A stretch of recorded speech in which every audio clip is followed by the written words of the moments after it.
for one, am grateful, Mrs. Bush, that they are finally bringing civilization to this savage land. I could not agree with you more, my dear. My daddy settled this land, and I know he'll be looking down on us, pleased at how we help the natives. Yes, they've lost their land, but they've gained access to heaven.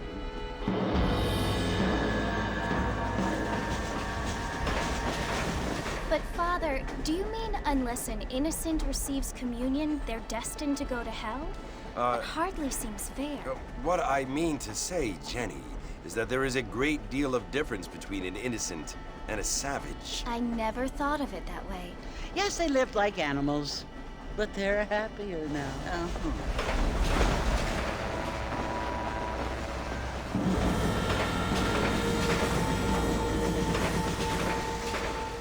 Not only do people now have motor cars, Father, but I heard that pretty soon we will be able to fly. No, only angels can fly, Jenny. No, apparently people can fly. Didn't you hear? Out in Kansas, a man even got a car to fly. I hardly think so, Jenny.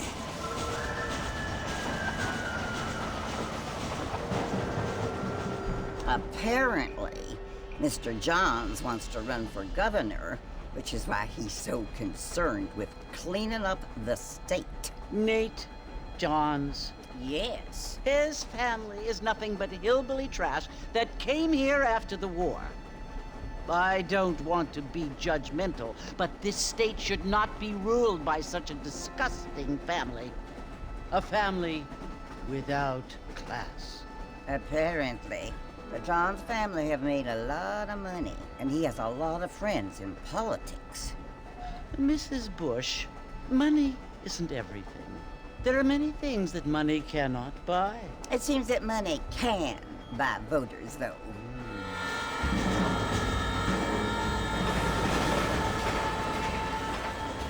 What you must remember, my dear, is that we have been brought here to spread the word. And the word and civilization, they are the same thing. They are the gifts. It is the opportunity we have, the chance to live among people who are decent and who do not kill each other, and who let you worship in peace. It's so confusing, Father. Sometimes I find it impossible to make the distinction between a loving act and a hateful one. I mean, they often seem to be the same thing. Yes, Jenny, it is confusing. But you only have to ask me if you need help. Indeed. Well, here we are, Mrs. Bush. Armadillo.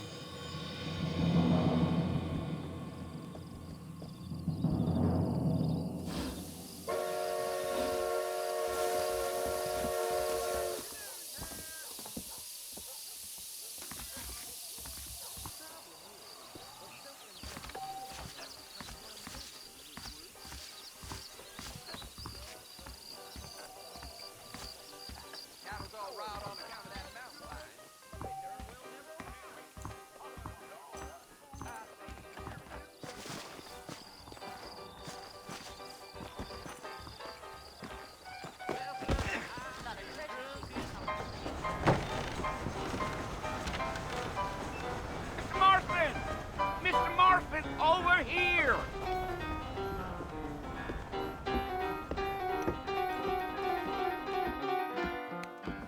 You must be John Marston.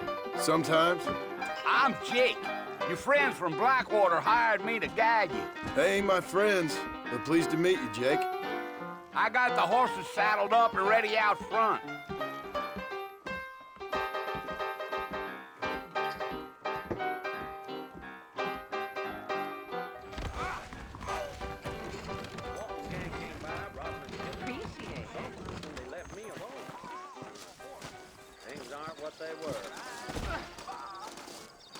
You ain't gonna find sturdier horses than these in all of New Ulster. I ain't much of a fella for talking. Take it easy until we're out of town. Ain't no point in causing a ruckus. Yeah, yeah.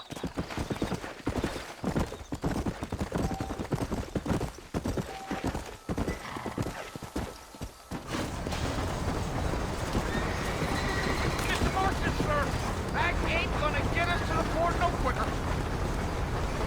So it's Fort Mercy you want to visit? That's right. Ain't taking nobody up to the fort in a long time. Strange place for a decent fella to want to visit, if you don't mind me saying. Who said I was a decent fella? It's been abandoned for years now. Folks say it was built during the Mexican War. What kinds of soldiers around back then? Why'd they leave? Well, I ain't entirely sure. I heard they had to go up north to fight Indians, or maybe they got tired of being soldiers and went looking for gold. You know how things is.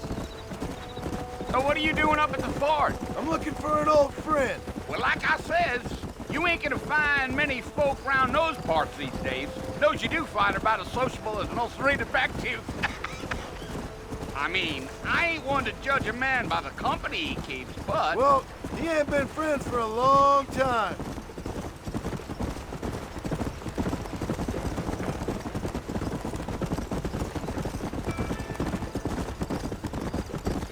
Are you planning on spending any time in Armadillo, Mr. Marston? I doubt it. I ain't planning on staying very long. Well, if you're fixing for some female company, you can do a lot worse than Armadillo. Fine as cream gravy they are. Not like Thieves' Landing. Dang, those girls ain't even fit for a drinking man to hole up with. I'm a married man, I'm afraid. Ain't we all?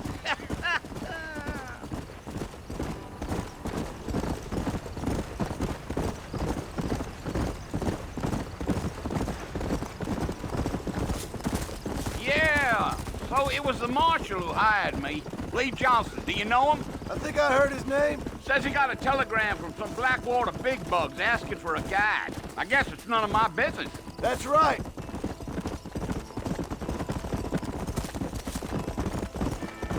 Yeah. You ain't very talkative, are you? Nope. I'm just chewing the dog, mister. It's how I am. I don't mean nothing by it. Trust me. There's things you're better off not knowing.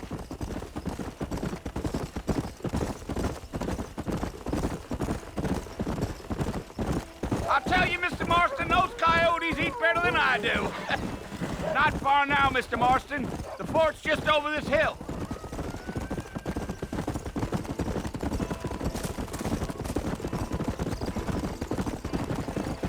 Whoa now. Whoa. Listen, mister. This here is what's left of Fort Mercer. Some gang rode in and took the place over. So I understand. This is where we part ways, friend. You have yourself a good time.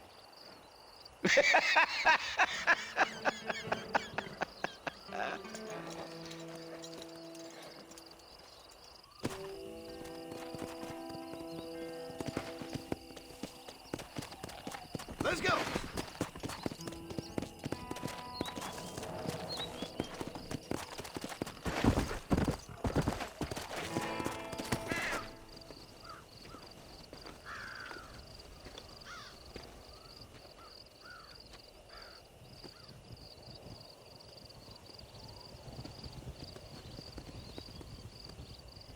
Bill!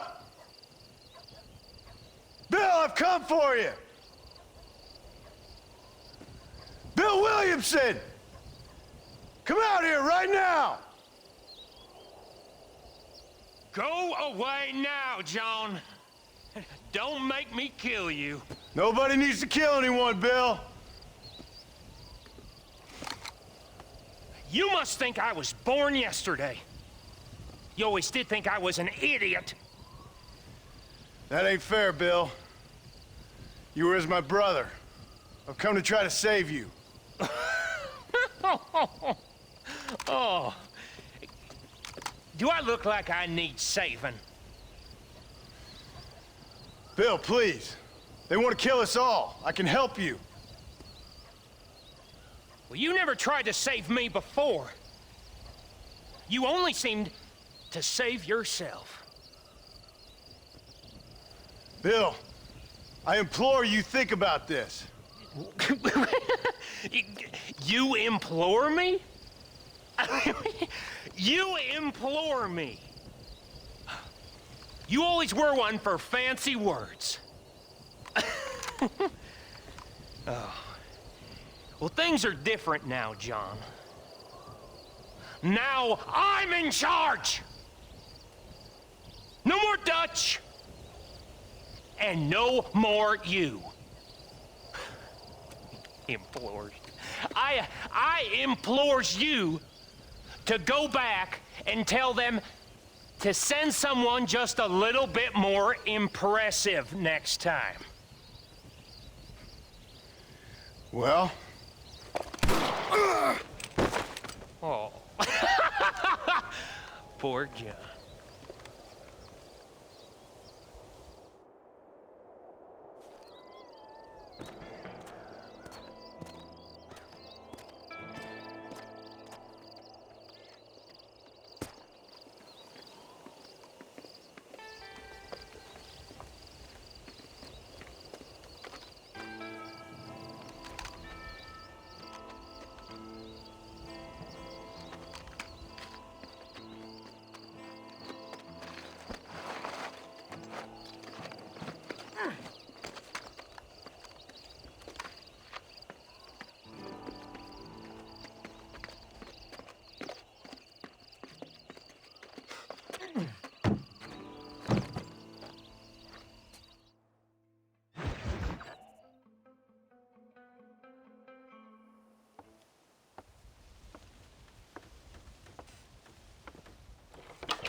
Well, you're alive. so it would seem. So, how do you feel? I don't know the polite word for it. I do. Stupid is the word we use around here. What were you doing? I was doing something stupid. Well, you'll be okay. Once you didn't die, the doctor said you'd be fine. He got the bullets out a couple days ago. Good. It cost us $15. I'm sorry, madam. Should have left me there to die. Did you want to die? I mean, was that it? Was that why you went straight out to Fort Mercer and picked a fight with the worst bandit in the county? To die, Mr. Mr. Marston. John Marston. Bonnie McFarland. Miss Bonnie McFarland. Well, you may be right, Miss McFarland. I don't know. So what were you doing? Was trying to give Mr. Williamson a chance. For old time's sake. You know Bill Williamson? Knew him. Long time ago. Well, what was he like? Dumb. Just like you. Thank you, miss. See my hat? I have. And, what will you do now? Now I'm gonna take my time and go after him the less kind way. Well, that sounds very fun, Mr. Marston. Quite heroic, just like in those penny dreadfuls my brother used to read. Meanwhile, if you'll excuse me, I've got a ranch to run. Of course, if you're feeling better, why not take a ride with me later? Help me patrol the perimeter. You can earn back some of that money we wasted on doctor's bills. Of course. And thank you for saving my life, I mean. Next time, Mr. Marston, I strongly recommend you don't try to lose it quite so earnestly. I'll bear that in mind.